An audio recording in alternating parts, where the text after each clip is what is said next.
Bienvenue dans l'épisode 4 du podcast La Pause Active. Aujourd'hui, je suis très content d'accueillir Samuel Bouchard, le fondateur de Production Sommet, une entreprise de création de contenu pour les PME, et également l'animateur du podcast Sam Parle qui m'a accueilli récemment. Aujourd'hui, on jase de comment il gère une entreprise, une famille et un emploi temps plein en tant que physiothérapeute. Bref, bonne écoute.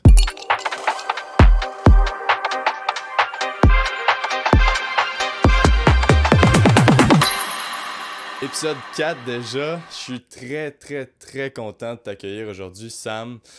Pour moi c'était très important de t'avoir dans les premiers épisodes. Bref, merci d'être là un vendredi à enregistrer le tout avec moi, c'est très apprécié. Ben merci, merci à toi, j'apprécie énormément. Tu sais, pour moi c'était très clair que dans les premiers épisodes du podcast j'allais t'avoir parce que veux pas, t'as été un peu mon coup de pied dans les fesses pour le lancer. T'sais, ça faisait un an que je voulais en partir un. Je savais l'importance d'avoir une présence sur les médias sociaux, d'avoir des discussions, puis de prendre le temps, veux pas, avec des gens comme toi, de parler d'entrepreneuriat, de parler de santé, etc. Pour moi, c'était une très bonne idée, mais on dirait que j'avais pas la mission, la vision long terme de où je voulais aller avec ce podcast-là. Donc, je le gardais un peu en banque. Puis en filmant le premier épisode de... Non, ben, mon premier podcast, mais le 20e ou 24e épisode de ton podcast, ça m'a comme refait vibrer puis dire, OK, non, faut que je le fasse. Ça a enclenché tout le processus réflexif. Puis je suis tombé sur la pause active parce que même si je mène une vie, puis toi t'emmènes plus qu'une vie active, puis on va en parler dans le podcast, ben c'est pas vrai que je prendrai pas le temps d'avoir des conversations enrichissantes sur l'entrepreneuriat puis la santé à chaque semaine. C'était pas possible pour moi de pas le prendre, donc le podcast c'est comme une excuse de parler aux gens. Fait que pour ça, je te remercie.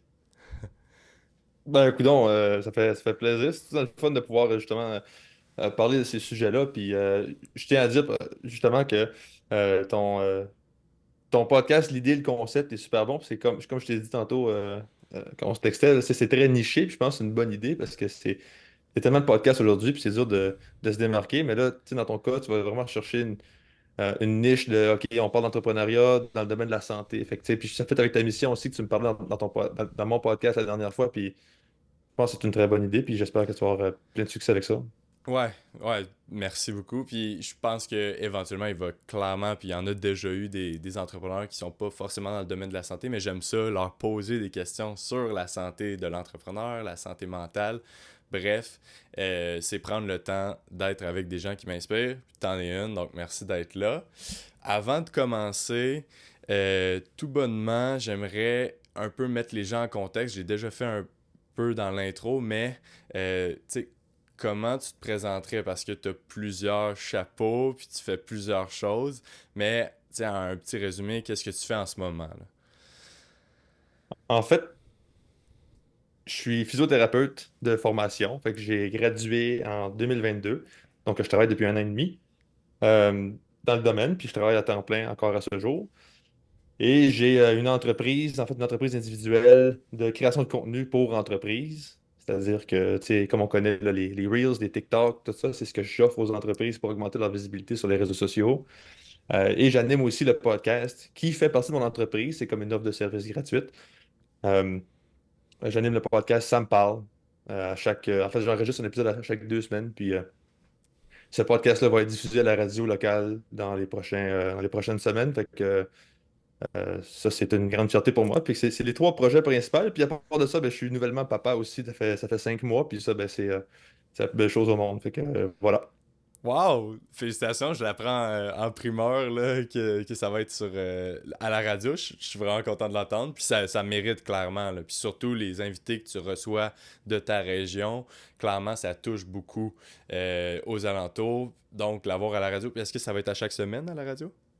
Ouais, ouais, c'est à chaque semaine. Tu sais, là, j'ai déjà des épisodes d'enregistrer. Fait que ces épisodes-là vont être diffusés comme les prochains que je vais enregistrer dans le futur. Puis c'est le fun parce que c'est la radio locale, c'est à Edmundston. Puis je parle avec des entrepreneurs qui sont justement d'Edmundston ou du nord-ouest du Nouveau-Brunswick, là. Parce que je ne l'ai pas dit, mais je viens de là, là. Mais en tout cas, c'est ça. Fait que c'est ça qui est le fun, c'est que ça va cibler vraiment les gens de la région, puis c'est fait par des gens de la région. Puis il n'y a pas vraiment ça encore dans la région, fait que je suis content de faire ça. Très, très cool. Puis ouais, pour les gens qui écoutent, bien évidemment, là, on est à distance, qui n'est pas la formule classique du podcast, mais c'est parce qu'on est dans deux villes différentes. Moi, en ce moment, je suis à Gatineau, toi, t'es à Edmundston. Donc, ce qui explique bien évidemment la formule en ligne. Mais c'est très, très cool. Puis je pense que, comme tu l'as dit, c'est une offre qui est gratuite. Ta proposition de service, tu offres de la valeur aux gens. Puis là, ben, par le fait même d'être sur un autre média qui est la radio, ben là, tu vas toucher peut-être plus ta clientèle qui est pas forcément sur les réseaux, mais qui est plus sur les postes de radio, là. C'est cool. Mhm. Ah, absolument. Puis ça va chercher une clientèle qui est, selon moi, parce que dans mon entreprise, moi, j'offre des services pour les entrepreneurs. Tu sais. Fait que souvent, Ouais. les entrepreneurs qui ont des entreprises à succès ou qui fonctionnent bien, qui roulent bien dans la région, ben, ils ont souvent 45 et plus, là, on va dire. Puis les gens qui écoutent la radio encore à ce jour, c'est souvent des gens qui ont 45 et plus. Tu sais, le 18-35 sont un peu plus sur les réseaux sociaux, selon moi. Là. J'ai pas d'études là-dessus, mais fait que je pense que ça va chercher ma clientèle cible quand même assez bien. Non, Là. non, clairement, là, c'est un très bon move. Euh, Écoute, j'ai le goût de revenir un peu en arrière parce que, tu sais, en te connaissant, pour les gens qui écoutent, on se connaît du programme en physiothérapie à l'Université Laval. On s'est côtoyé, puis veut pas, ben, les entrepreneurs, ça se rapproche, puis ça se tient pour s'encourager, puis collaborer. Mais même avant la physio, j'ai eu un peu le questionnement, est-ce que c'est la poule avant l'œuf? Tu sais, est-ce que toi, tu te considères entrepreneur à la base ou créateur de contenu? Parce que si on remonte vraiment en arrière, ça a commencé avec ta chaîne personnelle, tu sais. Ouais, en fait, ça a commencé avec ma chaîne YouTube quand j'avais, je pense, 14 ou 15 ans. Ben, je voulais bâtir une chaîne YouTube. Je voulais pas nécessairement créer des vidéos, mais je voulais bâtir une chaîne YouTube. OK. Comment on bâtit une entreprise. Puis ça, ben ça, je le savais pas à ce moment-là. Là, tu sais, j'étais juste intéressé par l'idée en général. Là. Fait que j'ai envie de dire que je suis plus entrepreneur que créateur de contenu. Mhm. C'est juste qu'à ce moment-là, quand j'ai découvert YouTube, j'aime aussi consommer beaucoup le format vidéo. Puis je pense que c'est ça qui m'a attiré. Tu sais, j'aime en consommer, j'aime comment on peut s'exprimer à travers la vidéo. Puis là, je me disais, ben, j'ai envie d'essayer ça. Ça me semblait facile, ça me semblait possible de pouvoir commencer une chaîne YouTube. Puis, fait que je l'ai fait. Tu sais, c'était comme une façon pour moi de rentrer dans le Ouais. monde entrepreneurial d'une certaine façon. Parce que, tu sais, une page YouTube, une page de réseaux sociaux, c'est comme une entreprise. Il faut que tu offres un bon service ou un produit vidéo dans ce cas-là, tu sais, pour que les gens s'abonnent ou les gens reviennent sur la page. Puis éventuellement, ça peut devenir profitable. Puis, c'est ça qui m'attirait. Mais tu sais, à ce moment-là, je savais pas là, que c'était l'entrepreneuriat, c'était le côté entrepreneurial de ça Ouais. qui m'attirait. Là. Ça fait juste 2-3 ans que je me considère entrepreneur. Là, tu sais. Ben oui, mais je trouve ça quand même intéressant que la mentalité derrière, dès le début, c'était bâtir une communauté, bâtir une chaîne et non faire des vidéos parce que ben t'aimes ça tu sais, divertir ou t'aimes ça créer, éditer. Il y avait quand même l'aspect entrepreneurial que là tu définissais pas comme de l'entrepreneuriat qui se cachait derrière le Sam de 14-15 ans, ce que je trouve très cool. Puis est-ce que, tu sais, vu que, oui, c'était déjà un esprit de créer une communauté, mais là, veux pas, ça devient ton métier, là, on va parler de l'autre portion également, mais est-ce que tu perds la passion ou l'animation, tu sais, de créer du contenu quand ça devient ta job ou ton emploi? C'est une bonne question. J'ai envie de dire que non, parce que en fait, quand je fais de la création de contenu, c'est vraiment pour atteindre un objectif euh, plus ou moins spécifique, là. Et que ce soit avec des clients, que ce soit pour moi-même, c'est tout le temps, ben, c'est souvent de faire grandir la page Ouais. des réseaux sociaux ou de faire grandir même l'entreprise, là, tu sais. Fait que c'est un peu comme c'est un outil qu'on utilise, la création de contenu, pour atteindre cet objectif-là. Fait que, tu sais, dans ce sens, la création de contenu, ça pourrait être d'autres choses. Ça pourrait être, OK, on va travailler sur le modèle d'affaires, puis là, ça va nous faire en sorte on va avoir plus de succès dans notre business. Tu faire le modèle d'affaires, c'est peut-être pas l'affaire qui est le plus intéressant, mais ça va te permettre d'atteindre ton objectif. C'est Ouais. ça que je trouve beau avec ça. Euh, mais je pense pas que. C'est sûr que tu sais, il y a peut-être une petite perte de motivation des fois parce que tu sais, il faut tout le temps que tu en fasses, puis il faut que t'en fais tout le temps, puis t'en fais. C'est juste ça. Ça devient un peu monotone parce que c'est tout le temps la même chose qui revient. Euh, je dirais un peu, mais vu que l'objectif me motive, j'ai Ben, réussi à je garder une vis. certaine motivation.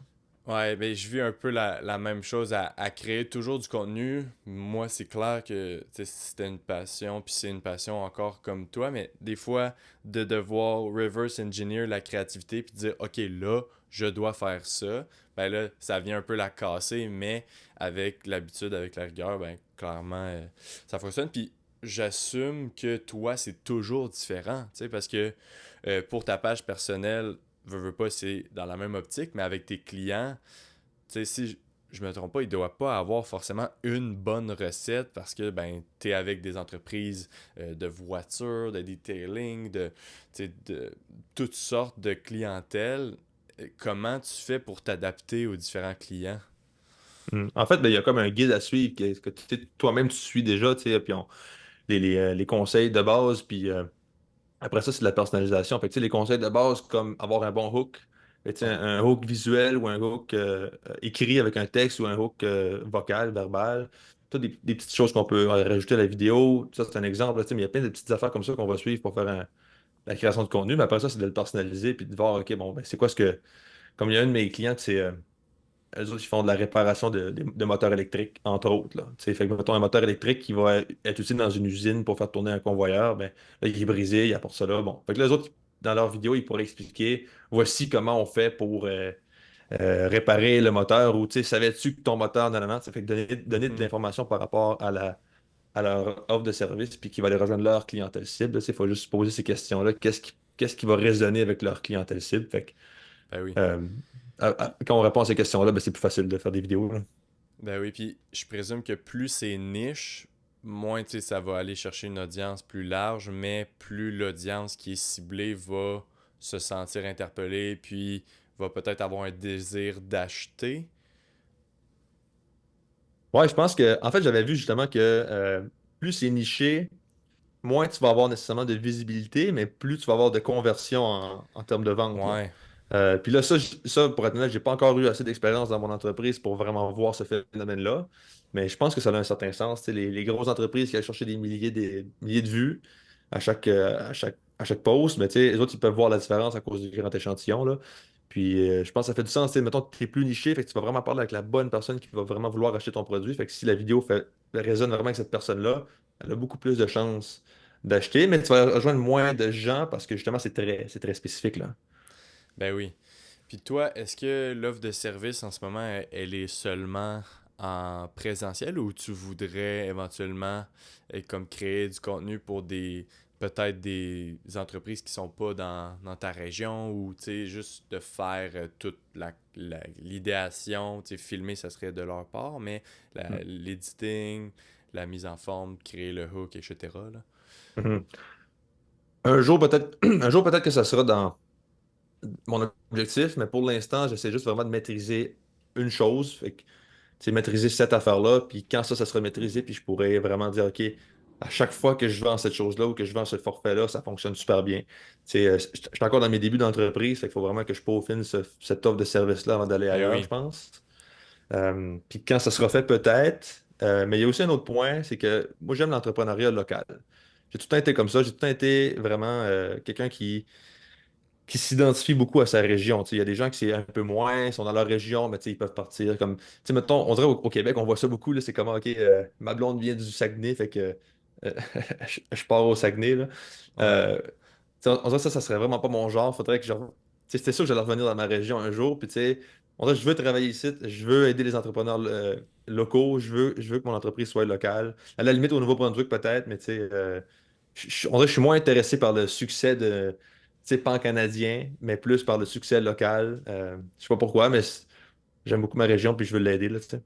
Ben, c'est très beau, puis ça paraît dans le fait que tu veux aller à la radio locale. Tes Hmm. clients en ce moment, les gens que tu accueilles sur ton podcast sont majoritairement de ta région, ce que je trouve super. Puis c'est la beauté de l'entrepreneuriat, c'est que tout le monde a des objectifs, des visions, des missions différentes. Puis il n'y a pas tout le monde là, qui veut avoir le stress d'avoir une multinationale qui dessert des services dans toutes sortes de régions. Tu sais, veux pas, faut choisir. Là. Toi, tu as eu la beauté ou la simplicité d'avoir une blonde qui est de ta région. Donc, c'était plus simple d'aller là-bas. Mais je trouve ça super. Là. Ouais. Puis toi, mettons que t'aurais. Mettons que. Parce que là, tu me dis l'autre fois que tu es célibataire encore, mais quand tu le seras plus, est-ce que tu serais prêt à quitter ta région pour ça? Pour elle, mettons? Ben c'est un mix, tu sais, je le vois comme un compromis, tu sais, moi je viens de Gatineau, le slogan c'est Gatineau pour la vie, veux pas, en ce moment je suis ici, je suis revenu dans la région pour un certain moment, j'ai un désir d'être là, mais moi ça va vraiment être, ça va suivre le projet de vie, puis en ce moment il est vraiment défini par l'entrepreneuriat, l'entreprise, où je vais aller pour développer ce marché-là. C'est très logique pour moi de commencer dans ma région puis de desservir les services un peu euh, dans tout le Québec parce que ça va être en ligne, mais éventuellement, je suis vraiment pas fermé à ne pas aller à Gatineau, mais c'est comme un mix de tout. Mais c'est drôle que tu dis ça, mais dans les derniers mois, pour moi, c'était comme assez catégorique que si la dite personne venait de Québec, ben, ça allait pas fonctionner parce que je savais que j'allais quitter Québec.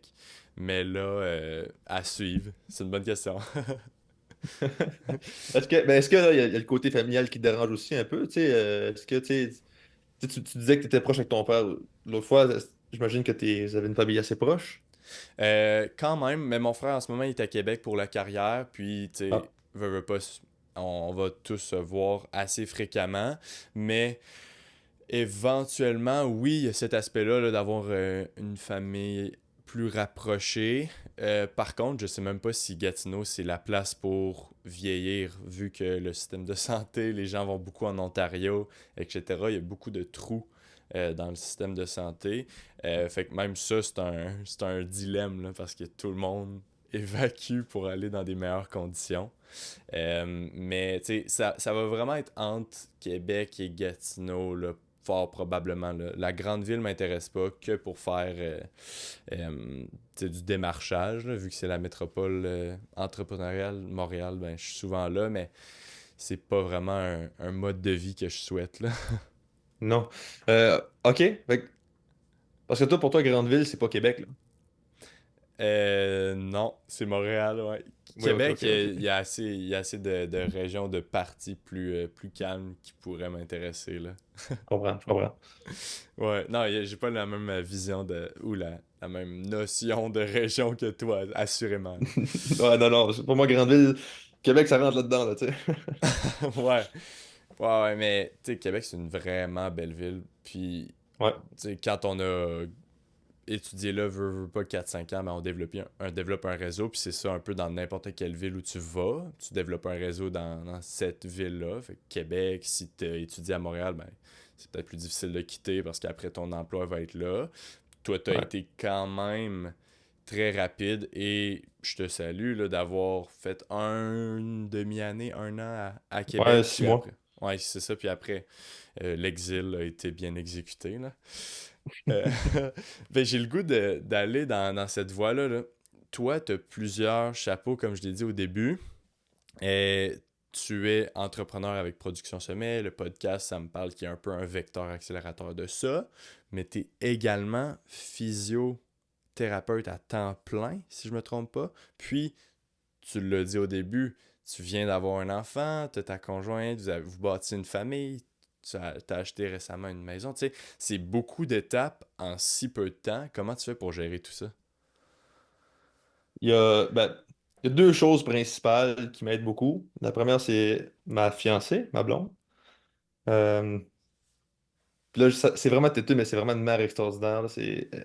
Euh, Puis c'est une blonde extraordinaire aussi. On travaille beaucoup sur notre couple, la communication. Puis ça, c'est super, super, super important pour nous autres. Puis je pense qu'on est assez bon pour faire ça. Puis euh, vraiment, ça m'aide beaucoup. Là, je vais arrêter parce que ça devient comme émotif un peu. Là, mais Ben oui. après ça, il y a le côté aussi flexibilité avec mon emploi. Tu sais, oui, je travaille à temps plein, mais j'ai tellement des employeurs qui sont collaborateurs, on va dire, là, c'est pas le meilleur terme, mais en tout cas, Ouais. qui m'aident à gérer mon horaire. Fait que des fois, je peux juste décider, OK, mettons, dans 4 semaines, j'aurais besoin de faire un tournage pour une entreprise ou pour ma business, mais je vais dire, OK, ben, je vais bloquer ma journée au complet, puis je ne serai pas payé, mettons, ou je prends une journée de vacances si j'en ai, mais tu sais, peu importe, je peux bloquer comme je veux, j'ai pas besoin de demander à personne, c'est moi qui gère mon horaire.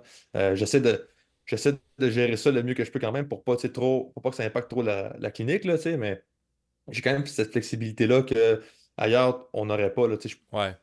Québec, c'est moins ouvert comme ça, tu sais, tandis qu'au NB, les cliniques sont. En tout cas, là où je travaille, c'est super, là, puis je peux vraiment juste. Je suis très transparent avec les autres. Fait que ça m'aide beaucoup parce que je peux faire un peu des deux en même temps, là, tu sais. Ouais. Puis c'est. Ouais. Pour revenir à ton point un, c'est pas du tout têteux. Même que tu sais, je t'admire d'être autant vocal par rapport à ça parce que c'est vrai là, à quel point c'est un support. Puis, veux pas, vous êtes une entreprise à deux, une famille. Tu sais, puis, dans l'épisode qu'on avait filmé, tu sais, tu le disais à quel point les deux vous vous aidez. Puis, elle veut pas, elle est la plus grande investisseur dans ton entreprise. Là. Fait que, tu sais, je pense que c'est important que tu reconnaisses autant, puis que tu le dises, puis que tu sois verbal par rapport à ça. C'est une force, puis c'est beau que tu le fasses. Là. Fait que c'est pas du tout Mhm. têteux. Puis la deuxième chose, ben, moi, je suis tellement tu sais, d'accord avec toi que c'est important d'avoir un employeur qui est ouvert. Moi, c'est la même chose que je veux faire. Je m'enligne pour être à une clinique dans la région de l'Outaouais, où je vais faire un genre de temps partiel à 3 jours semaine, puis qui vont être très ouverts à ce que j'aille à Montréal 2, 3 jours, ou que je puisse faire l'entrepreneuriat puis l'entreprise à temps plein. Là, ça va sûrement être un 30-30. Il n'y a rien de sain là-dedans, mais c'est un peu les mêmes choses que tu fais. Là. Non, en fait, tu veux faire un peu moins de jours par semaine pour pouvoir travailler sur l'entreprise? C'est ça. Le but, c'est de faire un 2 jours au centre de la. 2, 3 jours au centre de la semaine sur l'entreprise. Puis le reste, ben, voir une clientèle. Je sais l'importance d'être dans le domaine de la santé, puis bâtir un peu une clientèle, puis cette aisance-là, si je suis pour entreprendre en santé. Là. Ouais. Est-ce que tu as une crainte par rapport euh, à l'expérience que tu vas prendre? Tu sais, tu vas prendre l'expérience un peu moins rapidement vu que tu travailles moins. Est-ce que tu as une crainte par rapport à ça? Non, pas forcément parce que dans l'entreprise que je vais lancer, je vais avoir une certaine prise de connaissances différente à travers ça. Puis je pense que au contraire, tu sais, avoir 25 heures, 24 heures de clinique, ça va être amplement suffisant pour moi. Je vais aller chercher les formations les fins de semaine, etc. pour me former. Puis en plus, dans l'entreprise, ben, je vais me former sur différents aspects. Je pense que c'est le meilleur mode de vie pour que je sois heureux puis que long terme ça fonctionne. Il y a beaucoup d'attrition, là, veux pas, en physiothérapie. Puis je suis curieux de t'entendre si tu vas en faire partie si tu connais un succès plus grand avec Production Sommet. Mais mon but, c'est pas de lâcher la pratique après 3 ans parce que c'était pas viable ou après 10 ans. Puis c'est plus de toujours faire le mode de vie. Fait que j'aime beaucoup cet aspect-là hybride. Là. Avec entrepreneuriat, puis physio, toi, comment tu le vis? Parce que c'est quand même, tu fais quoi, 35 heures de physio, puis tu fais combien d'heures avec Production Sommet? Ouais, c'est environ 35 heures. Là. Il y a des semaines où, mettons, j'ai des annulations ou peu importe, là, tu sais, je vais comme finir une journée un peu plus tôt, là, mais on va dire que oui, c'est 35 heures, mettons. Là. Mon horaire ne fonctionne pas à l'heure, ça fonctionne au patient. Là. Fait que Ouais. c'est pour ça que je sais pas trop le nombre d'heures que je fais, mais ouais, c'est ça. Puis la production sommet, ben ça, c'est le temps qui me reste après que tout le côté familial est comme réglé, mettons, là, selon l'horaire de notre bébé, là, en tout cas, qui décide un peu mon horaire le soir, là, mais ça, quand ça va bien, puis tout est correct, puis ma blonde est correcte pour finir le reste, mettons, de la soirée, ben là, je vais descendre, puis je vais travailler. Fait que, tu sais, je sais pas, c'est 1 heure ou 2 chaque jour, puis la fin de semaine, j'essaie d'en mettre le plus possible. Je sais pas, j'ai jamais vraiment compté mes heures, là. Ouais, classique entrepreneur là, qui trace pas les heures, puis après, qui se demande pourquoi il y a plus de temps pour rien, puis que la santé mentale est là. Tu sais, on Ouais, fait ouais, toutes ouais. des 70 heures sans le savoir. Là. Ok, très, très cool. Puis là, euh, je veux creuser un peu sur ton entreprise là, parce que c'est quelque chose qui m'intéresse beaucoup, la création de contenu, puis je te considère, veux pas, comme un des experts dans ça, dans mon entourage, là. Même si toi, tu sais, t'es quand même en lancement dans le tout, puis t'apprends quotidiennement, mais veux pas à baigner dans ça chaque semaine, t'en apprends de plus en plus. Euh, la question est la suivante. Quand tu as un client, puis tu crées son contenu, tu fais toutes les vidéos, etc. Est-ce que tu as une certaine performance derrière ça? Comme tu as une certaine pression de performance, de devoir atteindre un certain nombre de visibilités, etc. Puis, tu sais, comment tu gères ça? Parce que je pense pas que tu peux assumer des garanties à ton stade dans l'entreprise, là. Oui, il y a un stress de performance, puis ça, c'est quelque chose euh, que j'ai de la difficulté à gérer parce que j'aimerais tellement que toutes les vidéos fassent 2 millions de vues à chaque fois, tu sais, comme tout le monde. Puis, euh, en fait, c'est pas réaliste, puis ça arrive jamais avec n'importe quelle agence de contenu, là. Mais c'est important aussi qu'il faut que moi je comprenne, parce que, comme je dis, j'ai un peu de difficulté avec ça encore, mais consciemment, je le sais, mais quand ça arrive, je le fais pas. Je m'explique, c'est que quand il y a des vidéos qui fonctionnent juste correct, puis tu sais, on fait juste un bon nombre de vues sans que ce soit exorbitant, ben là, je me dis, ah, là, ça aurait dû fonctionner mieux que ça, pourquoi ça fonctionne pas mieux que ça? Puis tu sais, Hmm. y a vraiment des retombées pour l'entreprise? Est-ce que j'offre vraiment quelque chose qui est bon? Je suis encore dans le peaufinage de tout ça, mais faut se rappeler aussi que quand on fait de la création de contenu, c'est pas nécessairement la viralité qu'on a besoin, mais c'est d'avoir une présence continue pour que les gens qui nous suivent euh, nous consomment constamment, puis à répétition, pour que quand ils arrivent avec une décision, par exemple, tu sais, mettons, je suis une page qui vend des piscines, puis j'aime ce qu'ils font, ils partagent plein de trucs sur comment bien entretenir ma piscine, tout ça, puis à cause d'eux autres, ben là, j'ai réussi à mieux gérer à mieux traiter mon eau cet été-là, puis j'ai sauvé de l'argent, peu importe. Mais là, Ouais. quand va venir le temps de changer de piscine, ben, j'irai pas ailleurs, là. C'est sûr que je vais aller avec eux autres, si je connais l'entreprise. J'ai vu leurs vidéos. C'est ça que les vidéos ont été virales, j'ai quand même regardé chaque vidéo ou presque. Fait que mon point, c'est qu'il faut pas, faut comprendre que c'est surtout la création de contenu qui est continue, qui est important, plus que nécessairement la viralité. C'est sûr que la viralité, c'est le fun parce que ça donne beaucoup de visibilité, puis ça augmente ta clientèle, si on veut. Là. Tu vas avoir plus d'abonnés, tu vas rejoindre plus de gens, puis Ouais.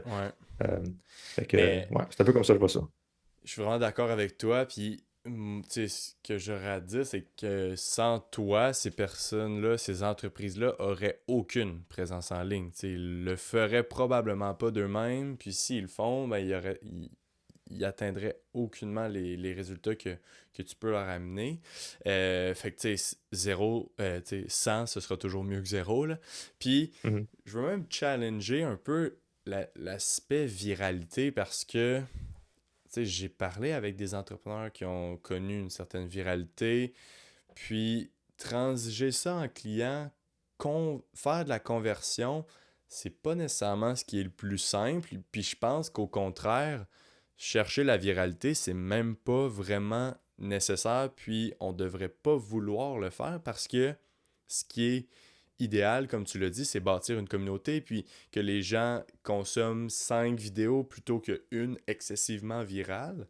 Fait que je pense même pas qu'on devrait chase la viralité, même si on veut tous la faire, là. Mhm. Je pense que c'est ça. Je pense que tu l'as bien résumé. Puis je pense qu'idéalement, on devrait chercher à avoir tu sais, un bon reach quand même, là, tu sais, des bonnes vidéos qui fonctionnent bien, mais à répétition. Tu sais, augmenter sa moyenne de vues en général sans que ce soit nécessairement viral. Je pense que ça, c'est une stratégie qui est gagnante, là. Euh, Puis la conversion, ça aussi, ça, c'est comme un autre aspect. Puis pour être bien franc, ça, c'est un aspect que je suis moins fort dedans. Il va falloir que je fasse plus de recherches puis que je m'informe plus, mais Hmm. c'est comme une autre chose, là. C'est pas les mêmes genres de vidéos, c'est pas le même genre d'approche. Il faut que tu aies vraiment des vidéos qui vont servir à ça. Euh, mais exactement quoi, ça, c'est là où est-ce que je suis moins fort, mais avec le temps, ça va venir, là. Ouais. Puis, tu sais, pour faire suite à ça, est-ce que les entreprises avec qui tu fais affaire avec eux pour un contrat ou tu as une vision un peu long terme de dire, hey, on va travailler ensemble 30 jours, 90 jours, puis après, on va regarder les résultats ou etc. Puis c'est pas vraiment ça qui compte. Ou tu fais plus un bloc, ok, ben, on filme des vidéos, puis c'est ça le service produit, c'est la création des vidéos et non les résultats qui viennent avec. Ou tu as une vision d'être avec tes clients pendant le long terme, là. C'est le long terme surtout, puis que la manière que ça fonctionne, c'est que, ben, tu sais, en fait, j'ai différents forfaits. Le forfait que je veux vendre, c'est le forfait annuel, fait que c'est un forfait par année. Un peu comme quand on va au gym, tu sais, c'est toujours mieux de s'abonner à l'année parce qu'on ne veut pas être en forme 3 mois, on veut être en forme toute notre vie. Ouais. C'est un peu le même principe avec la création de contenu, tu sais, on veut toujours être présent sur les réseaux sociaux pour toute la vie de l'entreprise, idéalement, tu sais. Euh, donc, c'est ça que je veux vendre. Sauf que la manière que ça fonctionne, tu sais, en vente, souvent, il y a des clients qui sont un peu plus réticents à s'embarquer dans quelque chose de long terme s'ils n'ont pas déjà essayé le produit avant. Puis ça fait juste bien du sens. C'est pour ça qu'il y a beaucoup d'entreprises, des programmes en ligne qui offrent 30 jours gratuits parce que tu sais, tu veux au moins l'essayer avant de t'embarquer là-dedans. Ben oui. Mais moi, ce que j'offre, c'est il y a 3 forfaits différents, un 3 mois, 6 mois, puis un 12 mois. OK. Euh, donc, si tu décides, OK, ben parfait. Puis ça, c'est le cas d'un de mes clients, justement, qui a aimé cette option-là. Ils ont pris le 3 mois parce qu'ils ne savent pas trop, tu sais, ils connaissent pas ça, ils me connaissent pas, ils veulent faire sûr que ça va bien aller. Fait que là, je leur ai vendu à 3 mois, puis dans pas long, ça va être l'objectif d'aller vers le 12 mois, tu sais. Puis ça devrait fonctionner parce que les vidéos ont bien fonctionné sur le page, fait que ça devrait.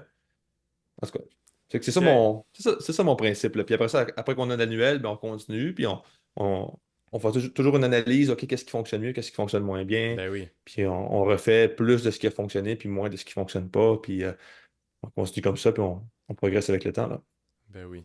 Puis, ce que tu vends, c'est du contenu organique, là. Fait que pour ceux qui écoutent, c'est simplement de la visibilité en le créant, puis en le mettant de l'avant, puis ça va se construire de soi-même ben, tu sais, en étant dans l'algorithme d'Instagram, TikTok, puis avoir cette visibilité-là. Mais est-ce que tu fais aussi du contenu tu sais, commercial, là, ou du paid content, là, où les gens payent pour avoir encore plus de visibilité sur une vidéo qui aurait peut-être fonctionné, là? Mhm. Ben, en fait, non, c'est pas quelque chose que moi, tu sais, j'en parle même pas, là. Moi, je suis vraiment dans l'organique, puis Ouais. tu sais, en fait, les clients pourraient décider de mettre de la pub dessus puis de payer une publicité s'ils veulent, là. En fait, il n'y a aucun problème avec ça, mais c'est pas quelque chose que moi j'aborde comme sujet. C'est pas, c'est comme je disais un peu au début, je vais me concentrer sur une chose puis maîtriser cette chose-là pour être le plus niché puis pas aller partout. Puis ça rentre pas dans mon offre de service nécessairement, là. Mais tu fais bien, là, puis les entrepreneurs qui écoutent, c'est tellement un bon conseil, là, on a toujours tendance à vouloir aller dans plein de directions, mais finalement, on n'avance pas vraiment beaucoup dans toutes ces directions-là si on focus sur tu sais, tu as une offre de service, mais veux pas ce que tu offres, c'est ton produit minimum viable, le MVP, là, Minimal Viable Product, qui est juste une offre de service très simple, mais qui a une très grande valeur. 3 chartes de prix pour faire grandir la valeur long terme de ces clients-là. Fait que tu fais très bien, là. Je questionnais parce que c'est pas quelque chose que je connais beaucoup, là, le paid content. Puis je pense qu'éventuellement, dans ton entreprise, ça pourrait être intéressant de dire, OK, ben là, avec toi, ça fait 1, 2 ans qu'on est ensemble, ce type de vidéo-là fonctionne, rajoutons de la visibilité dans ta niche en le payant, mais comme tu dis, ça va être une carte qui va peut-être se rajouter au long terme, là. Cool. Exact, exact. Je pense que c'est une bonne idée justement de. Puis j'avais vu ça, là, puis je suis pas rendu là, mais tu sais, c'est qu'après que tu as maîtrisé un peu ta niche, c'est là que tu peux agrandir. Mais souvent j'avais entendu que les entrepreneurs ont tendance à vouloir faire un peu tout parce que tu sais, ils se disent, ah ben là, j'ai une opportunité, il y a quelqu'un qui m'envoie un message pour avoir tu sais, une vidéo promotionnelle de 30 secondes. Tu sais, je sais comment faire ça, je pourrais le faire, puis tout ça, mais OK, Ouais. mais c'est parce que c'est pas ça ton offre de service. Fait que là, si tu vas là-dedans, ben là, tu perds du temps, tu perds beaucoup d'énergie à faire cette vidéo-là. Tu pratiques un skill que tu n'as pas besoin pour ton offre de service. Fait que ça, je pense que c'est une perte de temps, là, ou c'est pas une bonne stratégie selon moi, là. C'est Mhm. c'est plate, mais il faut que tu dises non, même si ça te rapporterait de l'argent, là, tu sais. Ouais, intéressant. C'est quasiment plus payant des fois de refuser un client payant, tu sais. Cool. Exact. Je sais pas si tu connais. Excuse, je vais un petit peu plus loin si ça te dérange Ouais. pas. Non, non, vas-y. Je sais pas si tu connais Alex Hormozy. Ben oui, à chaque fois que, tu sais, à chaque question que je te pose, j'ai Alex Hormozy dans le fond de ma tête que je suis comme, ok, ben oui, ça, il a dit ça, ça, il a dit ça. Pour vous mettre en contexte, là, Alex Hormozy, c'est un créateur de contenu, un entrepreneur très connu. Il y a 2 livres, ou 3 même. Il y a $100 million offer, $100 million deal, qui est beaucoup axé sur la proposition de valeur, la vente. Puis c'est très étape par étape, là. Fait que tu suis très bien l'optique d'y aller morceau par morceau puis grandir. T'sais. On va pas aller chercher un vendeur avant même nous savoir comment vendre. On va pas commencer à aller faire de la vente plus froide, là. Donc sans que les gens nous connaissent, si on n'a pas maximisé le warm market qui est soit les réseaux ou notre entourage. Oui, faut l'appliquer là, à la lettre, là, Alex Hormozy. Ah, absolument. Moi, ce gars-là, il a changé ma vie. Là, pour vrai, là, je le suis encore régulièrement. Puis euh, il offre tellement de valeur que c'est juste. C'est game changer. Là, pour vrai, il est excellent. Puis, mais ouais, c'est pour ça. En fait, t'as tout résumé que j'allais dire, là, c'est ça. Là, tout ce qu'il dit, c'est ça que j'essaie d'appliquer le plus possible. Là. Mais ouais, s'il y a des gens qui écoutent, moi, c'est une référence. Pas une référence, mais je vous recommande fortement Puis, est-ce que d'écouter. Là. c'était une inspiration quand tu créais du contenu plus jeune ou c'était plus quand tu t'es lancé en entrepreneuriat? Tu parles de Alex Hormozy ou? Ouais, Ben, en fait, je l'ai découvert l'année passée. Fait ok, que. ouais, c'est assez Ouais. récent, là. Ouais. Ok, cool. Euh, j'ai vu qu'on parle de ça, là, puis c'est un peu ce qu'Alex Hormozy prône, là, d'avoir une présence sur les réseaux, c'est comme un essentiel. Puis, étant professionnel de la santé, mais là, tu as une page personnelle, là, Samuel Bouchard. Puis moi, j'ai aussi ma page personnelle, Félix Physio. Est-ce que pour toi, c'est un avantage d'être sur les réseaux, puis on gagne à l'être, ou c'est rendu un désavantage de pas l'être? Intéressant comme question. Je pense que c'est un avantage dans la situation où c'est rentable. Je pense qu'il y a beaucoup d'entreprises. Là, ça va sonner vraiment contradictoire ou ça va sonner un peu. Ça fait pas de sens avec mon entreprise, mais je pense qu'il y a beaucoup d'entrepreneurs qui devraient même pas essayer de faire de la création de contenu parce qu'ils sont pas encore assez.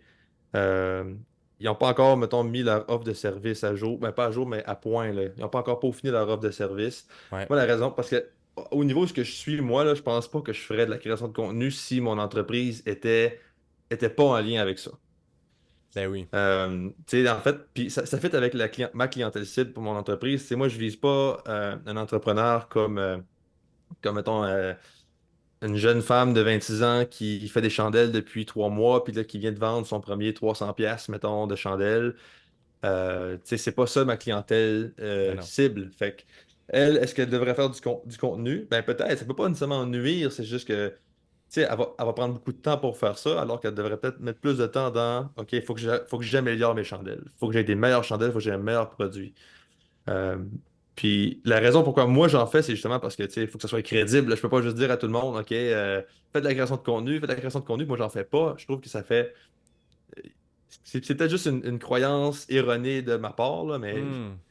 tu sais, ça fait un petit peu hypocrite de comme, OK, c'est important, puis là, ben, ouais, mais toi, t'en fais pas de la création de contenu, fait que pourquoi tu me dis d'en faire? Puis comment je fais pour savoir que toi, tu sais comment faire des vidéos qui Ouais. s'écoutent bien si je vais sur ta page, puis il y a absolument rien, puis tu mets des posts Canva, tu sais, ça marche pas, là.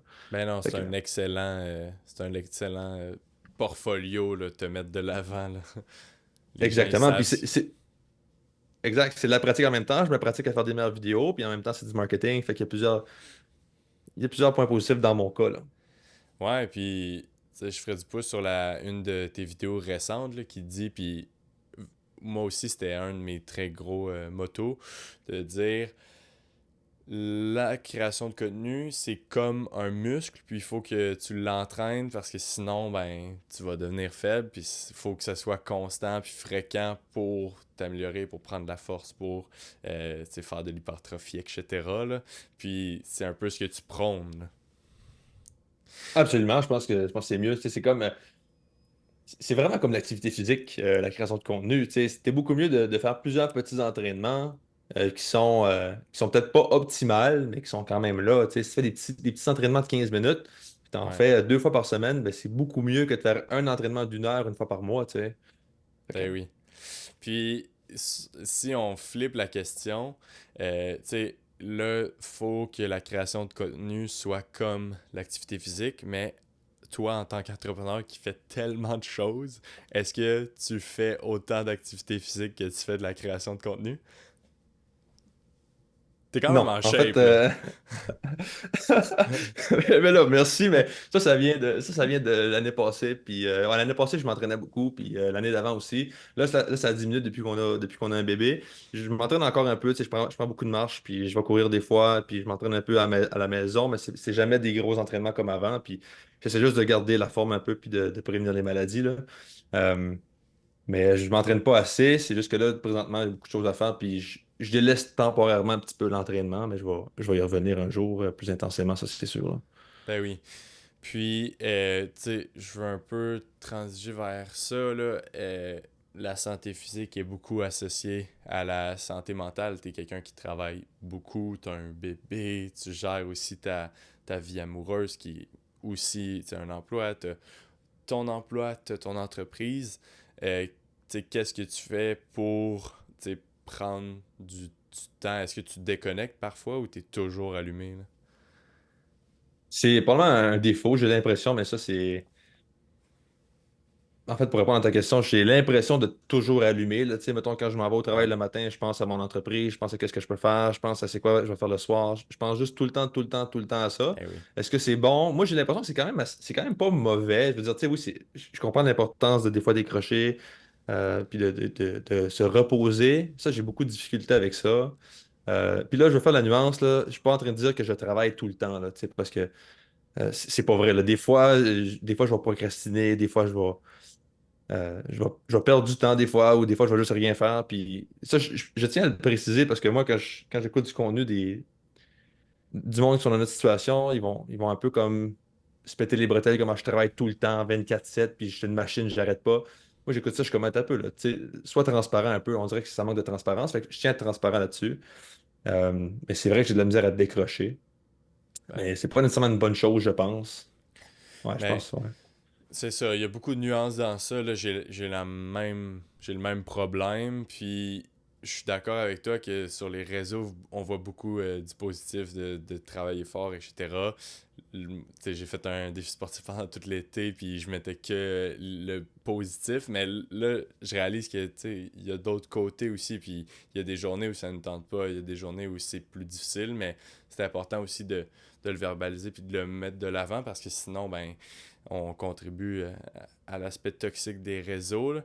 Puis, tu sais, je suis tellement d'accord que c'est très nuancé parce que moi aussi, là, ma mère, mes amis me disent, ben, tu peux décrocher des fois, mais en même temps, c'est difficile quand ce que tu fais t'allume autant, c'est ta passion, Hmm. tu sens pas que tu travailles, ça va bien, tu sais, t'aimes ça faire de la création de contenu, t'aimes ça interagir avec tes clients, t'aimes ça être physiothérapeute, t'aimes ça être avec ta famille, tu sais, dire non à tous ces aspects-là, euh, c'est difficile clairement. Là, c'est de couper dans le temps mort, mais en même temps, on va tous perdre du temps dans une semaine parce que sinon, on serait juste parfait, là, tu sais. Mhm. Je suis curieux de voir justement comment toi tu vis ça, parce que justement, si on regarde ta page, tout ça, le défi sportif, là, moi je sais que tu es en stage aussi dans les mois, peut-être pas présentement, mais je sais que tu as 3 stages à faire dans l'année, là. Ouais, Euh, tu sais, t'as quand même beaucoup de choses à faire, la création de contenu, que tu es quand même assez constant là-dedans. Ça, ouais. ça prend quand même un certain temps aussi. Le podcast, tu as beaucoup de choses aussi, là, je me dis, tu sais, comment T'as-tu trouvé ça difficile quand même, le défi sportif? Parce que si on regarde ta page, ça a l'air à bien aller au bout, là, ça a l'air facile, là. Ça a l'air facile, ben oui. Mais c'est ce que j'ai mis de l'avant, là. Mais ça fait. Tu sais, j'ai fait le défi sportif tout l'été. Là, il tire à sa fin. Puis, honnêtement, tu sais, il a commencé dans un de mes stages. Fait que là, c'était beaucoup de gestion d'horaire, etc. Après, je suis tombé temps plein, tu sais, sans rien, mais j'ai décidé de me lancer temps plein dans l'entrepreneuriat puis dans l'entreprise. Fait que c'est un peu un luxe que j'ai eu d'avoir, tu sais, de prendre le temps pour l'entreprise. Puis le défi sportif, ça m'a amené cette rigueur-là, tu sais. En entrepreneuriat, c'est difficile de se dire, je vais travailler de 8 à 5, je travaille de 6 à 10, à 6 à 3, peu importe.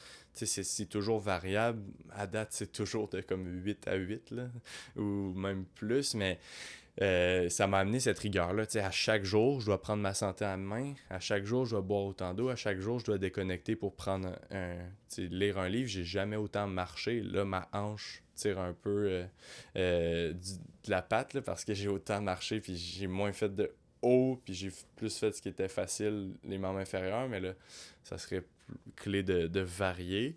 Je le recommande pas parce que c'est tellement lourd là, de faire un défi chaque jour, puis je réalise l'importance de, tu sais, prendre des pauses, etc. Mais je suis vraiment reconnaissant envers moi-même là, de l'avoir fait parce que ça amène une rigueur. Tu sais, comme tu l'as dit, ta discipline, c'est, tu sais, je vais en physio, je gère la famille, puis après je le fais, ben ça c'est un peu ta routine, puis ta discipline, puis moi ça le fait, là, tu sais. C'est je travaillais toute la journée, faire mes activités physiques, lire, repeat, puis boire de l'eau à travers la journée, là. Mais tu sais, ça, moi, c'est quelque chose que j'aurais pas mal de difficulté avec cet horaire-là. Je me demande, toi, comment tu gères ça. Tu sais, on dirait que quand t'as pas. Tu sais, si tu travailles, on va dire, je sais pas moi, de 8 à 4 là, puis t'as un horaire libre, t'as un horaire ouvert pour travailler sur l'entreprise, puis tu sais, dans ton Google, dans ton Google Calendar, t'écris juste temps pour entreprise. Ben, comment tu fais pour. Parce que moi, ça, c'est encore quelque chose que j'ai de la difficulté avec. Comment tu fais pour bien délimiter qu'est-ce que tu fais à quel moment, tu sais? J'ai énormément de difficultés avec ça, puis ça va tellement varier, là, tu sais. Il y a des journées où je vais aller courir ou faire du vélo à 1 heure, puis après je vais travailler de comme 4 à 11 heures le soir, puis j'aurai travaillé de 8 à 1 le matin, tu sais, ça va varier, mais généralement, ben, ce qui fonctionne, puis ce que mes conseillers me disent, puis ce que j'essaie d'appliquer constamment, c'est de mettre des priorités. Fait que là, par exemple, le top de ma priorité, c'est une tâche très clé dans mon entreprise. Ben après, ça va être la dernière, ça va être la création de contenu, puis l'autre, ça va être comme d'éditer le podcast, parce que c'est pas mes priorités, c'est comme un bonus de bâtir une communauté, puis j'adore le faire, mais je sais que ces jobs-là ou ces tâches-là, c'est ce qui me passionne, puis je pourrais en faire pendant tellement de temps, mais après faire de la vente ou construire une offre de service. Parce que sinon, tu penches toujours vers tes forces puis ce que t'aimes. Mais de le mettre en liste de priorités puis de dire, OK, je peux pas faire ce que je veux avant d'avoir géré mes finances puis cette demande de bourse-là ou peu importe, ben, ça m'oblige un peu à le faire. Puis fonctionner en journée, de dire, OK, non, ça va être mardi la vente, ça va être mercredi l'offre de service, ça va être jeudi les rencontres, puis ça va être vendredi le podcast, ben ça m'aide aussi, là. Mais c'est pas Et une recette, là. tu réussis, puis tu réussis à le suivre à la lettre quand même, ou tu sais, il y a des moments où ce que tu te dis, tu sais, là, de 8 à 10 je vais faire les finances, mais là, tu sais, moi, ça va m'arriver, mettons, OK, finalement, je vais commencer à 8 et quart, ou comme Ah non. là, de 9 à 9 et demi, je suis distrait par j'ai eu un courriel intéressant, ou tu sais, ça t'arrive-tu, ça, ou c'est. Ah, ça m'arrive tout le temps. Je fonctionne pas du tout à l'heure parce que sinon je virerais fou. Tu sais, je suis TDA quand même à côté. Puis je passe souvent du coq à l'âne. Puis je suis très efficace, je suis très productif parce que j'aime ce que je fais. Puis je pourrais en faire pendant 14 heures non-stop. Mais je me fonctionne plus en liste de tâches. Tu sais, la journée finit pas tant que ça n'a pas été fait. Puis là, si je réalise que ça va prendre beaucoup plus de temps, je vais le tasser. Mais je vais pas dire de 8 à 10 je fais ça parce que s'il y a quelqu'un qui m'appelle ou si il y a quelque chose qui monte en liste de priorités, ben c'est pas vrai que ça va être de 8 à 10 ça, là. Ça se peut que le client m'a demandé ça, puis ça va être ça que je vais devoir faire. Puis ça va Mhm. tellement varier, là. Et quand tu as une liste de tâches à faire avant la fin de la journée, mettons, puis tu réalises dans la journée que ça faisait, tu sais, ça arrive des fois, on a Eh, l'impression qu'on va pouvoir tout ouais. faire ça, puis tu arrives le soir, tu as fait un cinquième de ce que tu voulais faire parce que c'était vraiment plus long que ce que tu pensais, tu sais, comment tu te sens? Moi, je me sens pas bien avec ça, tu sais, toi, je sais pas comment tu te sens. Euh, ouais, c'est sûr qu'il y a un sentiment de déception envers toi-même, mais si tu as été productif toutes les heures de la journée, puis ça n'a pas arrivé, ça, j'ai vraiment aucun problème avec ça, c'est juste que j'ai sous-estimé la tâche. Si j'ai perdu du temps parce qu'il y avait des choses que j'ai pas fait parce que j'aimais pas, ben là, clairement, ça, c'est un problème, puis là, je me sens mal dans ma peau, là. Mais Mhm. l'anxiété ou le stress de performance envers soi-même est tellement là en étant entrepreneur que juste la constance, je pense, puis la discipline va toujours overtake cet aspect-là de devoir être productif, là. Parce que c'est pas Mhm. vrai que tous les jours on a le même niveau de productivité, là. C'est cyclique, la- l'énergie, là. Mhm. Ouais, absolument. Absolument. C'est bon, ben, c'est bon de savoir que tu es humain parce que des fois, Ouais. on voit, non, mais tu comprends, je veux dire, comme des fois, on voit des entrepreneurs sur les réseaux, pis ça, puis t'es comme, OK, lui, c'est un surhumain, puis il est tout le temps à côté, puis il est tout le temps dans le tapis, puis tout ça, puis t'es comme, il y a de quoi que je fais pas bien, ou il y a de quoi que je, tu sais, fait que c'est le fun, c'est le fun d'avoir cette nuance-là. Là. Ah, tellement. Puis je pense que le gros poids dans tout ça, c'est d'être à temps plein. Tu sais, là, j'ai la peur de recommencer un stage ou de devoir gérer d'autres vies parce que là, je peux faire que ça, mais le plus gros frein à la productivité, c'est changer de choses. Tu sais. Changer de tâche, c'est tellement difficile parce que là, clairement, toi, tu t'édites une vidéo, t'es all-in sur ça, mais ok, changer de tâche, ça, c'est tellement difficile. Quand tu as temps plein, tu peux vraiment planifier pour faire une tâche longtemps. Mais c'est anxiogène de faire plein de choses en même temps. Là. Oui, Mm. absolument, absolument. Ouais. Écoute, vu qu'on a parlé un peu des moins bons aspects, puis je pense que c'est très important de parler de santé mentale, de parler de nos faiblesses, etc. en entrepreneur, parce que c'est pas vrai que c'est qu'un arc-en-ciel rempli de licornes super heureuse qui rempli de bonheur. Fait que je t'amènerai dans le segment claque d'en face où j'aimerais que tu nous racontes ou tu dises un peu un des moments que tu as vécu en étant entrepreneur ou dans ton parcours où ça a moins bien été, où c'était plus difficile, puis tu as réalisé, ok, peut-être que tu n'étais pas à la hauteur, ou peut-être tu as fait une grave erreur, puis là, ça t'a fait remettre en question, tu sais. On en a tous une dizaine, là, mais y en a-tu une qui te vient à la tête? Une fois, ça fait 2 ans, je pense. Je pense que c'est ça, c'était en 2022. C'était ça, c'était dans le temps où je faisais que de la production vidéo. Parce qu'avant de faire la création de contenu, je faisais de la production vidéo qui n'est pas tout à fait la même chose. C'est vraiment plus comme on produit une vidéo de qualité, tu sais, promotionnelle pour une entreprise, par exemple. Et non pas plusieurs petites vidéos. Et c'était pour un festival. J'avais un contrat de 2 vidéos. C'était une vidéo sur le festival en entier pour faire une publicité. Ouais, Puis une autre vidéo qui c'était pour la course le demi-marathon qu'il y a dans ce festival-là. Donc, j'étais allé au festival, j'ai fait une grosse fin de semaine de tournage, puis c'était mon plus gros contrat à vie, à date. ok. C'était 1600 pour 2 vidéos, qui était un gros montant à ce moment-là pour moi. C'est ça, c'est le plus gros montant. Fait que j'étais bien excité de ça, puis j'étais stressé parce que c'était c'était un gros Ben contrat, tout oui, simplement. C'est la- quoi de nouveau, tu sais, j'étais stressé. Fait que, en tout cas, fait que j'étais allé faire le tournage, ça s'est quand même bien passé, tout ça, mais quand je suis arrivé au montage, je faisais de l'organisation de fichiers dans mes disques durs. Puis, j'avais 2 fichiers qui s'appelaient 2022 dans 2 disques durs différents. Fait que c'est pas nécessairement le plus gros des problèmes, mais ça l'est devenu parce que quand j'ai transféré un fichier dans l'autre, pour une raison ou une autre, je me souviens pas pourquoi j'ai fait ça, mais il a fallu que je transfère le premier 2022. En fait, j'ai transféré un fichier qui s'appelait 2022 dans un autre fichier qui avait un autre nom. Mais à l'intérieur de cet autre fichier-là, il y avait un autre fichier qui s'appelait, ou un autre dossier, excuse, qui s'appelait 2022. Ah Fait que là, ben, non. quand je l'ai envoyé, ça m'a demandé, tu sais, ce dossier existe déjà, voulez-vous le remplacer? Mais moi, par réflexe, j'ai lu rapidement et j'ai fait oui. Mais en remplaçant le deuxième dossier 2022, ça l'a effacé le premier, là, tu sais. Ça Ah, l'a effacé celui qui était déjà là. Mais dans ce dossier-là, 2022, il y avait tout mon footage ah des non. vidéos. En fait, de une des 2 vidéos. Fait que il y a un des 2 vidéos que j'ai pas pu faire parce que j'ai tout perdu mon footage quand je suis arrivé au montage. Wow. Euh, Puis fait que, est-ce que la réalisation de tout ça a été plus difficile sur toi que sur le client ou t'as aussi eu un feedback assez négatif du client, là? en fait, j'ai pas eu un feedback si négatif que ça parce que c'était. Ben, en fait, j'étais proche avec les membres du comité. Fait que ça l'a aidé. On avait une bonne relation déjà. J'ai déjà fait membre, j'avais déjà été membre du comité du festival quand j'étais plus jeune. Fait que Ouais, ça m'a aidé. Puis aussi le fait que je leur ai dit, bon, écoutez, là, je peux pas faire cette vidéo-là, ça c'est sûr, on oublie ça, c'était impossible. Puis en plus, le pire, c'est que je suis allé voir un gars à Québec pour récupérer le footage. Tu sais, il y a des gars qui font ça, là, il y a des entreprises pour ça, là. Ça m'avait coûté 550$. Fait qu'à ce moment-là, c'était un gros montant, là. Puis il a pas pu me trouver mon footage, ça marchait juste pas. Fait ah que j'ai non. payé pour rien.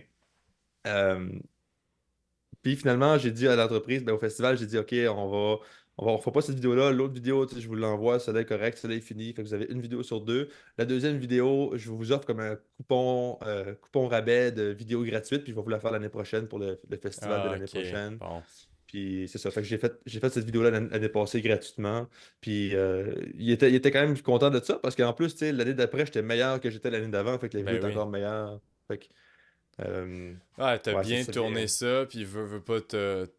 Là, je sais pas si tu fais encore affaire avec eux, mais tu t'as gardé un client à long terme parce que tu leur as un peu. Tu les as obligés par ton erreur de refaire une vidéo avec toi, etc. Mais t'as bien réagi, là. Souvent, c'est ça, là. C'est notre erreur, on s'en veut tellement, mais au final, le client, c'était pas la fin du monde pour lui, là. Tu sais. Puis il y a plein d'entreprises qui auraient pu faire, mettons, tu sais, des fois on voit ça, là, puis ça, je la misère à comprendre, mais des entreprises qui font comme, ah, bon, ben désolé, on n'est pas responsable, vous n'aurez pas notre vidéo, tu sais, c'est ça que c'est. Ah, ben Mais je non. pense que c'est important à ce moment-là de perdre encore plus d'argent ou de mettre encore plus d'efforts euh, pour fidéliser ce client-là ou pour que, tu sais, c'est pas juste fidéliser le client, c'est que oui, le client va revenir, mais il y a des chances que si le client parle de ton entreprise, mais il va en parler en bien, tu sais, parce que si tu as mis les, Ben oui. les bouchées doubles pour te rattraper, ben là, il va être comme, ah, tu sais, les productions Sommet sont quand même, c'est une belle entreprise pour ça, tu sais, ils ont fait une grosse erreur, mais ils ont vraiment, tu sais, ils ont redonné le double de ce qu'ils étaient censés donner, fait que, ben pas Ben le oui. double, là, mais tu comprends ce que je veux dire, là? Non, tellement, puis je pense que c'est très important de rester humain, là, surtout dans une PME, mais même une grande entreprise, tu sais, si tu perds cet aspect-là, ben, veux pas, tu vas décevoir tellement de clients, puis pour moi, c'est un gros non, là, c'est pas dans mes valeurs, mais fait que t'as bien fait, là, d'être juste réel, puis de pas cacher rien, puis au final, ça a bien tourné, là, fait que tant mieux, là. Ouais, vraiment. Puis après, tu sais, après ça, ça m'a quand même donné une certaine confiance quand je suis passé à travers de ça. Tu sais, ça a été comme 2 semaines où je me sentais vraiment mal de ça, mais Ouais, après ça, ça a passé, puis je me sentais un peu plus confiant de gérer des problèmes. Tu sais. Je me disais, bon, ben là, je suis encore en vie, là, c'est correct. Là. Si j'ai d'autres problèmes, je vais réussir à passer au travers. Là. ouais.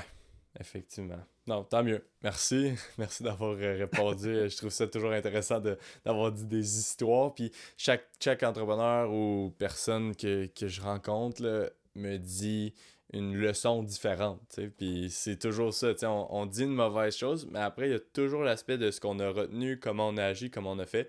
Fait que c'est drôle de voir la nature humaine d'apprendre de nos erreurs. Puis c'est un peu là, je réalise la beauté de ce segment-là, c'est que chaque personne qui a fait une grave erreur ou qui a vécu un échec, ben, en a tiré des leçons qui mènent à leur succès en date d'aujourd'hui. Là.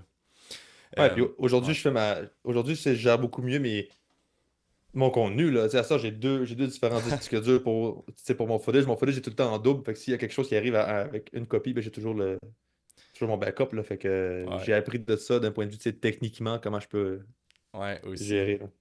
Tu me fais réaliser que, puis, un de mes collègues m'a dit ça aussi récemment, là, j'ai aucun backup, moi. Fait que tout mon contenu, tous mes épisodes en ce moment des podcasts qui ont été enregistrés, mettons, la semaine passée, ben, ils sont une fois, puis si mon ordi il plante, ben, bonne nuit.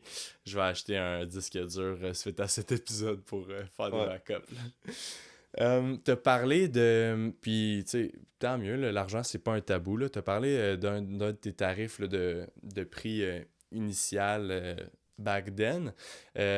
Puis, ça soulève une question qui est là, t'es physio, mais veux pas, ton entreprise génère des revenus puis peut avoir un revenu stable. Est-ce que t'as l'impression des fois de laisser de l'argent sur la table vu que t'entreprends pas en santé?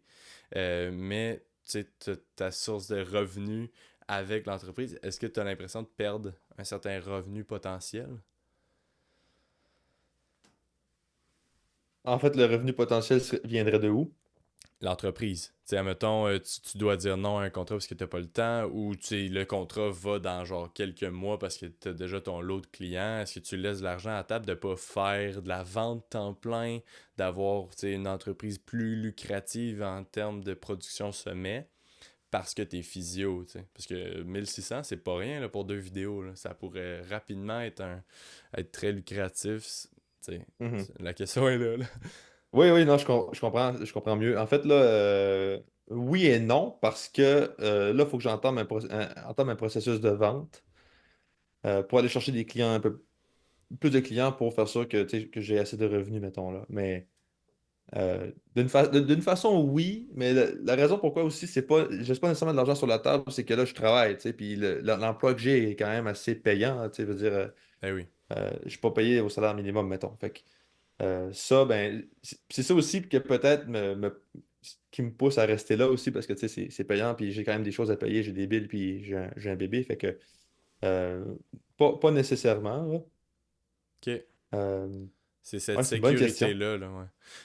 Ouais. Puis, est-ce qu'au long terme, tu sais, mon dilemme est toujours là, encore une fois, puisque moi, j'entreprends dans le domaine de la santé. Toi, tu as deux carrières ou tu as deux personnalités, là.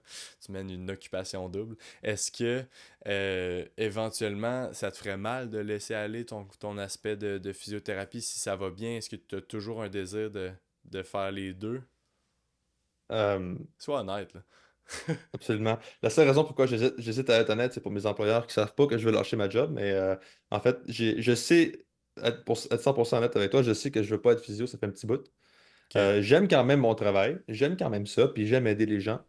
Euh, mais ça m'allume pas comme l'entrepreneuriat. je comprends.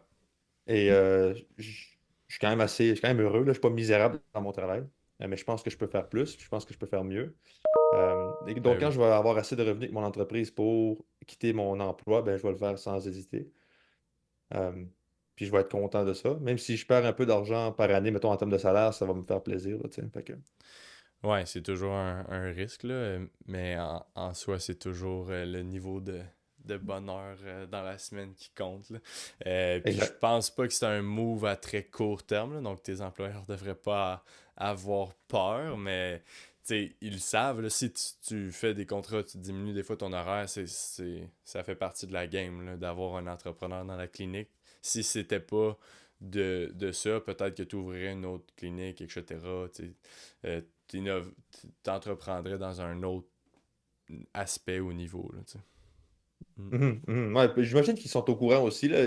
En fait, c'est qu'on s'en a pas parlé explicitement de comme moi je veux partir de l'entreprise éventuellement, là, tu sais. Puis, Ben non. euh, Je pense tu pas sais, que tu devrais, là.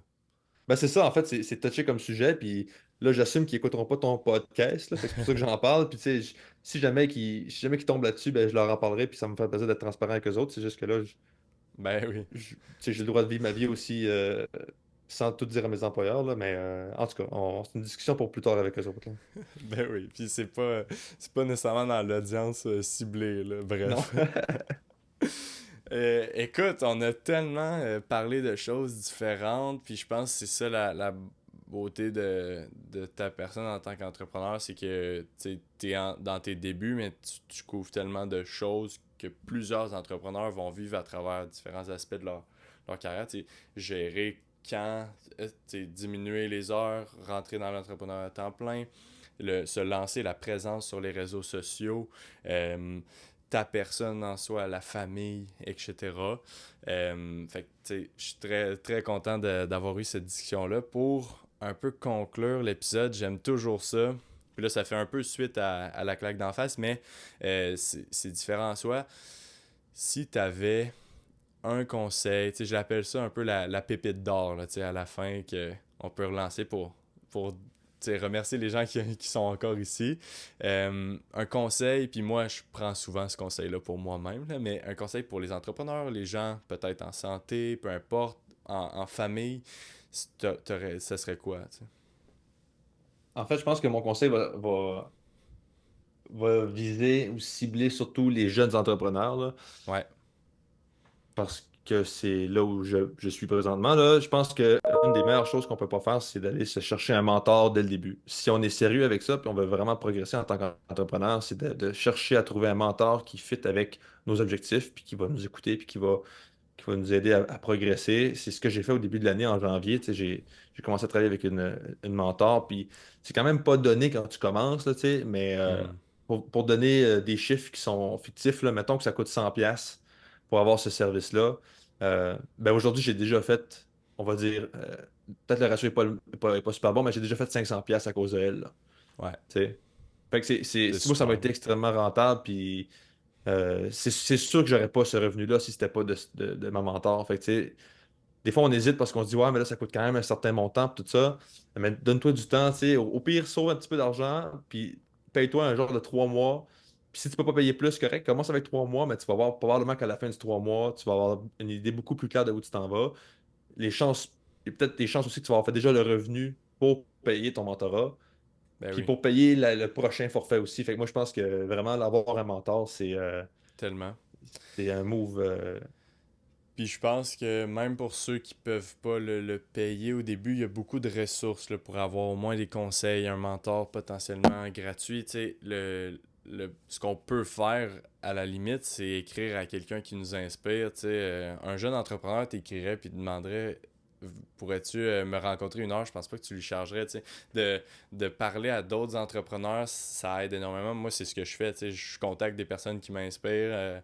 OK, il est dans tel domaine en santé, je vais lui écrire, puis au final, là, je le rencontre 1 fois ou 2 semaines, ça devient un peu un menton, veut pas.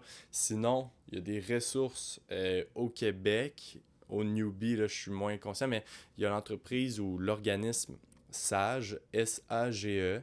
Si tu as une entreprise déjà lancée avec des ventes, tu peux avoir accès à un mentor dans cette plateforme-là. Sinon, il y a des accélérateurs, des incubateurs dans la région, là, à Québec, Entrepreneuriat U Laval. À Montréal, il y a au HEC.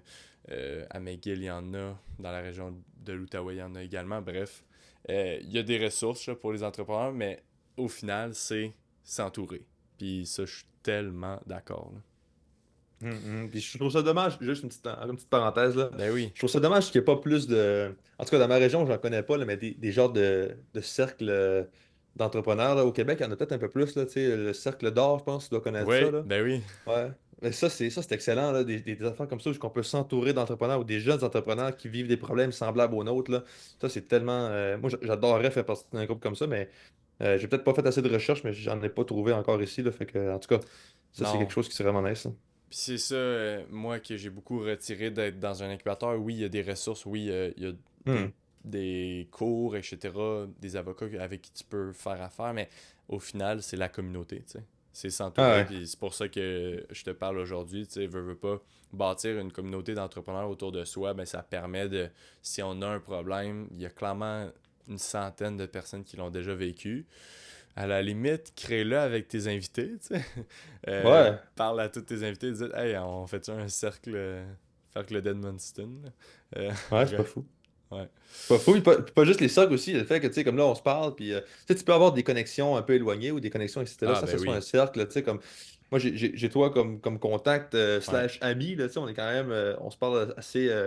Pas toutes les semaines, mais on se parle une fois de temps en temps sur nos projets, et tout ça. Puis ça, c'est le fun d'échanger. Puis j'ai un autre de mes amis de Québec aussi, on s'appelle une fois aux 2, 3 mois juste pour garder contact. OK, comment ça va tes choses? Moi, ça va. Tu sais, ça, c'est Ben, cool, là. C'est vraiment nice, ça. c'est clé, là, parce que souvent, ces problèmes-là, on peut pas en parler à tout le monde, tu sais, ou c'est pas tout le monde qui nous comprend. Bref, tu sais, je peux en parler à mes parents, ils ont des super bons conseils, mais des fois, c'est pas le conseil qu'on a besoin, là. Ouais, ouais, exactement. Hey. Ben, merci beaucoup, Sam, pour d'être venu dans mes premiers épisodes. Je le répète, c'était très important pour moi de t'avoir. Merci d'avoir été là, mais aussi merci de m'avoir accueilli à ton podcast puis d'avoir été le vecteur accélérateur de la pause active qui voit le jour maintenant, là. Fait que merci. Ben, pas de trouble, merci à toi. Puis j'ai hâte de voir de continuer de suivre ton parcours. Puis j'ai hâte que tu gradues pour que tu puisses avoir comme une idée du marché du travail, puis du Ah, monde ben oui. entrepreneuriat un peu plus en Ouais. détail. Fait que, bref, merci à toi. Merci, à bientôt.